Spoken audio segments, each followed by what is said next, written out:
60 రోజుల్లో మీతో ఇంగ్లీష్ అద్భుతంగా మాట్లాడిస్తాం. వెంటనే కాల్ చేసి జాయిన్ అవ్వండి. Welcome to Suman TV. 4 రోజులు ఆంధ్రప్రదేశ్‌కి ముఖ్యమంత్రి పవన్ కళ్యాణ్ అంటే చాలామంది ఉలిక్కిపడుతున్నారు. మరి అదే పవన్ కళ్యాణ్ గారు ఈ దేశానికి ప్రధానమంత్రి అయితే డెఫినెట్‌గా నేనెందుకు చెప్తున్నానంటే నాకున్న 2 దశాబ్దాల సమకాలీన రాజకీయాలపైన అనుభవరీత్యా చెప్తున్నా. 3.5 సంవత్సరాల నుంచి ఇదే సుమన్ టీవీలో చాలా ఇంటర్వ్యూలో, డిబేట్‌లో కూడా చెప్పా. భవిష్యత్తులో ఈ దేశ రాజకీయాల్లో పవన్ కళ్యాణ్ ఒక ప్రకంపనలు సృష్టించబోతున్నాడు. ఆయన పేరు లేని రాజకీయాలు ఊహించడమే కష్టమని చెప్పాను. ఎందుకంటే తనకున్న దృఢమైన ఈ దేశభక్తి, జాతీయ భావజాలం, ఆయనకున్న కమిట్మెంటే ఈరోజు రాజకీయాల్లో దేశం మొత్తం పవన్ కళ్యాణ్ వైపు చూసేటట్లు చేయగలుగుతుందంటే అతిశయోక్తి కాదు. ఈరోజు ఫ్రంట్ లైన్ మీడియా, తెలుగు మీడియానే కాదు, తెలుగు సోషల్ మీడియా కాదు, front line media, electronic and print media కానీ కాదు, దేశవ్యాప్తంగా నేషనల్ మీడియా కూడా ఆయన వైపు చూపిస్తుందంటే ఆయనకున్న రాజకీయాల పట్ల ఆయనకున్న అభిప్రాయం, ఈ దేశం పట్ల ఆయనకున్న భక్తి అనేది చెప్పుకోవచ్చు. ఎందుకంటే రేపు 26 నుంచి 30 వరకు ఈ 4 రోజులు సింగపూర్ పర్యటన నిమిత్తం చంద్రబాబు నాయుడు గారు ఆయన బృందం వెళ్తుంది. మరి ఇన్ఛార్జ్ సీఎంగా పవన్ కళ్యాణ్ గారు రాబోతున్నాడనే దానికి చాలామంది ఉలిక్కి పడుతున్నారు.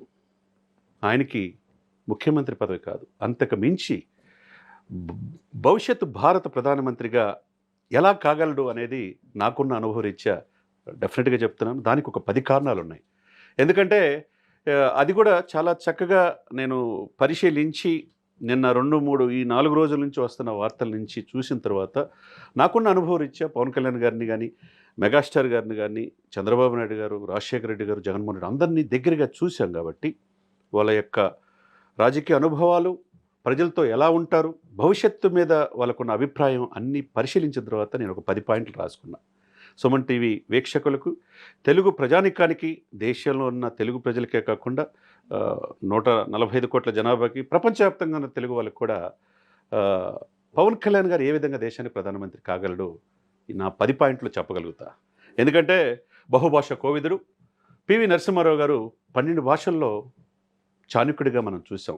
దేశంలో అస్తవ్యస్తమైన ఆర్థిక వ్యవస్థని గాడిలో పెట్టిన వ్యక్తి. ఈ దేశానికి ప్రధానమంత్రి మన్మోహన్ సింగ్ లాంటి వ్యక్తి, ఆర్థిక నిపుణుడు కూడా పరిచయం చేసిన వ్యక్తి. అటువంటి పివి నరసింహారావు తర్వాత 6 భాషల్లో ప్రావీణ్యత ఉన్న పవన్ కళ్యాణ్ భవిష్యత్తులో భారతదేశానికి ప్రధానమంత్రి కాబోతున్నాడు. దానికి కారణం, ఫస్ట్ కారణం చెప్తాను నేను.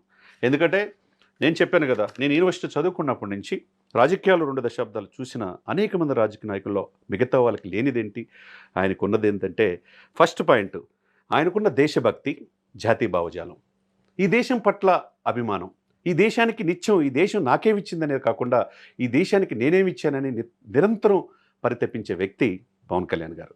సినిమాలే 40 సినిమాలు కూడా చేయలా, కానీ స్టార్డమ్ ఇప్పటికీ కంటిన్యూ అవుతుంది.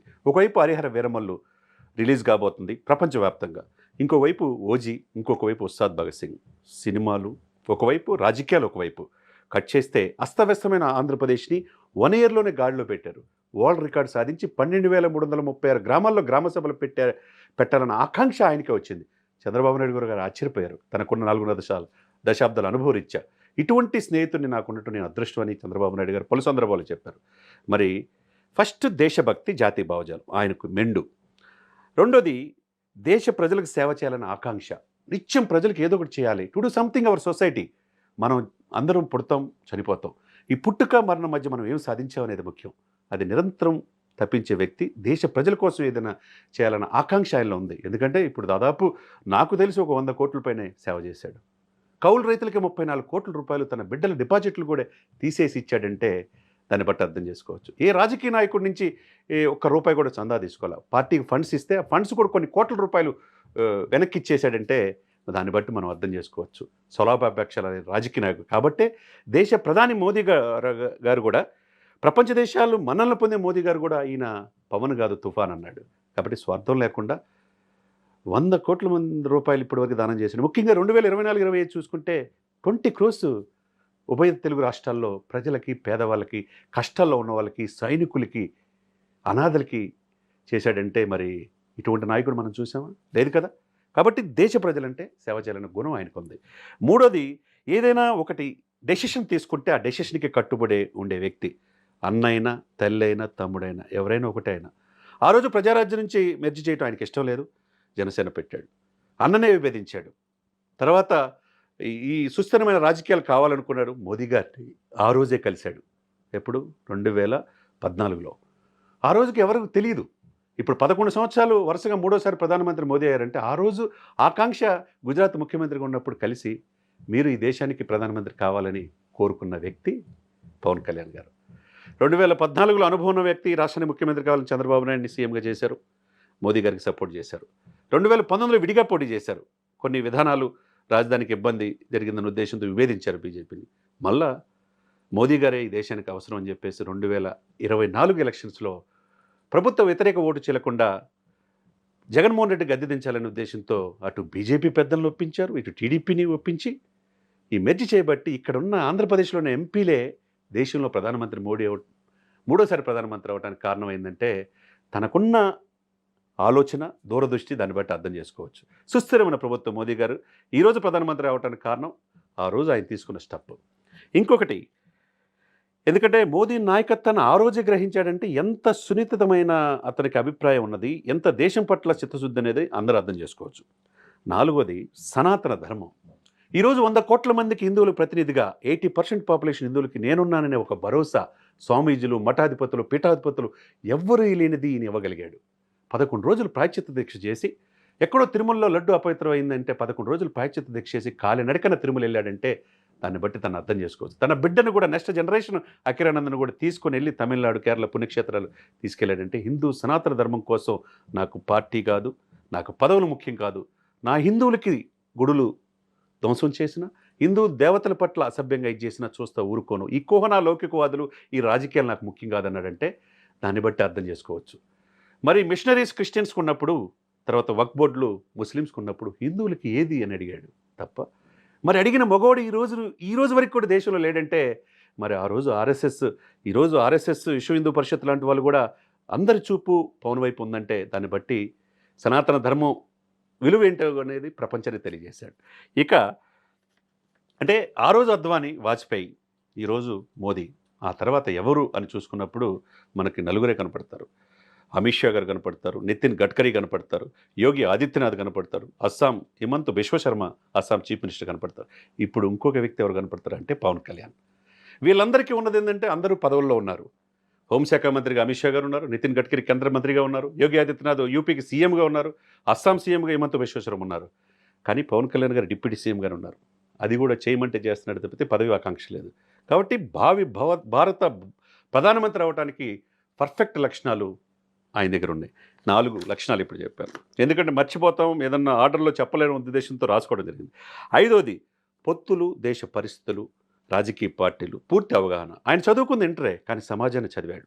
సమాజంలో రాజకీయ పార్టీలు ఆనాటి నుంచి ఈనాటి వరకు, బ్రిటిష్ వాళ్ళ నుంచి ఆ తర్వాత వచ్చిన పార్టీలు, ఆవిర్భవించిన సంఘటనలు, దేశంకి ఆయా పార్టీలు చేసిన తీరు అన్నీ కూడా పరిశీలన చేశాడు. చేసిన తర్వాత ఈరోజు మోదీ గారితోనే సుస్థిరమైన ప్రభుత్వం ఉండాలి, దేశ భద్రత ముఖ్యం అని చెప్పేసి మోదీ దగ్గరతో నడుస్తున్నారంటే దాన్ని బట్టి మనం అర్థం చేసుకోవచ్చు. టీడీపీ, జనసేన, బీజేపీని కలిసి ఆంధ్రప్రదేశ్లో అధికారం తీసుకొచ్చారు. ఇకపోతే ఎన్డీఏలో కూడా అధికారంలో వచ్చేట్టు చేయగలిగారు. 6వ పాయింట్, ఇతనికి అవినీతి అనేది లేదు. అవినీతి మచ్చలేని రాజకీయ నాయకుడు ఎవరైనా ఉన్నారంటే ఈ దేశంలో పవన్ కళ్యాణ్ గారు ఒక్కటే. ఎందుకంటే తన దగ్గర ఉన్న డబ్బుల్ని పేదలకు పంచే వ్యక్తి. తర్వాత స్వార్థం లేని రాజకీయాడు, పదవీకాంక్ష లేని పోరాటం. పదవుల మీద అసలు ఆకాంక్ష లేదు. భవిష్యత్తులో దాదాపు 15 సంవత్సరాలు చంద్రబాబు నాయుడు ముఖ్యమంత్రి కావాలని కోరుకున్నారు. ఈ దేశానికి ప్రధానమంత్రి మోదీ గారే ఉండాలంటున్నాడంటే దాన్ని బట్టి అందరూ పదవుల కోసం వస్తారు రాజకీయాల్లో. ఈయన పదవులు కాదు, దేశ ప్రజలు, రాష్ట్ర ప్రజల భవిష్యత్తే ముఖ్యం. ఇంకొకటి 7వది, ఇతనికి పివి నరసింహారావు గారు మనం చెప్పాను నేను ఇందాక, బహుభాషా కోవిదుడు, 12 భాషల్లో ఉన్న అపర చాణక్యుడు. దేశాన్ని ఈరోజు ఆర్థిక వ్యవస్థలో జపాన్ కూడా దాటి 4th ప్లేస్లో వచ్చిందంటే కారణం పివి నరసింహారావు సంస్కరణలు.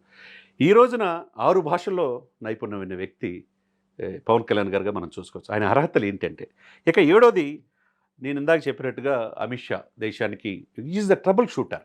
మోదీ గారిని అన్నీ కూడా చక్కబెట్టే వ్యక్తి. ఆ తర్వాత ఈ నాయకుల సరసన ఈ రోజున అనతి కాలంలో చేరాడంటే ఎన్డీఏలో. మరి ఆ రోజు ఒక వ్యక్తి, ఒక్క ఎమ్మెల్యేగా కూడా లేడు ఆయన. ఉభయ తెలుగు రాష్ట్రాల నుంచి 2024 ఎలక్షన్లో ఎవరిని పిలిచారు? ఒక్క పవన్ కళ్యాణ్ గారిని మోదీ గారు పిలిచారంటే ఆయనకి దేశం పట్ల ఎంత చిత్తశుద్ధి ఉందో ఆ రోజే గ్రహించారు మోదీ గారు. మరి ఆయన చెప్పిన మాట వినబట్టి, టీడీపీతో పొత్తు పెట్టుకోబట్టి ఆ సీట్లో, ఎంపీ సీట్లు, ఆంధ్రప్రదేశ్ సీట్లే కేంద్ర ప్రభుత్వం అధికారంలో రావడానికి కారణం ఏంటంటే దాన్ని బట్టి ఏ స్థాయిలో వెళ్ళాడో అర్థం చేసుకోవచ్చు. ఇకపోతే 9వది దక్షిణాది నాయకులకి మొదటి నుంచి కూడా అది కాంగ్రెస్ కావచ్చు, ఏ పార్టీలు కావచ్చు, చిన్న చూపు చూస్తున్నారు. పివి నరసింహారావు గారిని కూడా కాంగ్రెస్ చిన్న చూపు చూసిందనేది పలు దఫాల్లో మోదీ గారు కావచ్చు చాలామంది నాయకులు చెప్పారు. మరి దక్షిణాది నాయకులు అంటే ఓట్లు కానీ మీరు ప్రధానమంత్రి అవడానికే ఆ ఎంపీ సీట్లు కీలకమా? మరి మాకు పీఎం అయ్యే అవకాశం లేదనేది చాలా నోటి నుంచి మా చిన్న చూపు అనేది ఉంది. ఆ అపప్రద పోవటానికి ఆ సేతు హిమాచలం ఈరోజు కాశ్మీర్ నుంచి కన్యాకుమారి దాకా బీజేపీ అధికారంలో ఉంది. దాదాపు 19 రాష్ట్రాల్లో. అధికారంలో లేని రాష్ట్రం ఏంటి అంటే తమిళనాడు, కర్ణాటక, కేరళ, తెలంగాణ, వెస్ట్ బెంగాల్. ఈ 5-6 రాష్ట్రాలే. అంటే ఈ 5 రాష్ట్రాల మీద, దక్షిణాది రాష్ట్రాల మీద దృష్టి పెట్టింది బీజేపీ. ఈ దక్షిణాది రాష్ట్రాల్లో ఎవరు ట్రబుల్ షూటర్ కనపడుతున్నాడంటే ఒక పవన్ కళ్యాణ్ ఒక్కడే. కాబట్టి పవన్ కళ్యాణ్ గారికి మొన్న హిందూ సమాజం మొత్తం దానికి మురుగన్ సమావేశానికి ఆయన చీఫ్ గెస్ట్గా పిలిచిన, మహారాష్ట్ర ఎలక్షన్స్కి వెళ్ళినా, ఎక్కడికి వెళ్ళినా 100% స్ట్రైక్ రేట్. విశ్వాసమిత్రుడుగా అటు ఆర్ఎస్ఎస్ కావచ్చు, విశ్వ హిందూ పరిషత్ కావచ్చు, ఏబీపీ కావచ్చు, ఎన్డీఏ కావచ్చు, బీజేపీ కావచ్చు, అందరికీ ఎవరు కనపడుతున్నారంటే దక్షిణాది మోదీగా పవన్ కళ్యాణ్ గారు ఆవిర్భవించారు.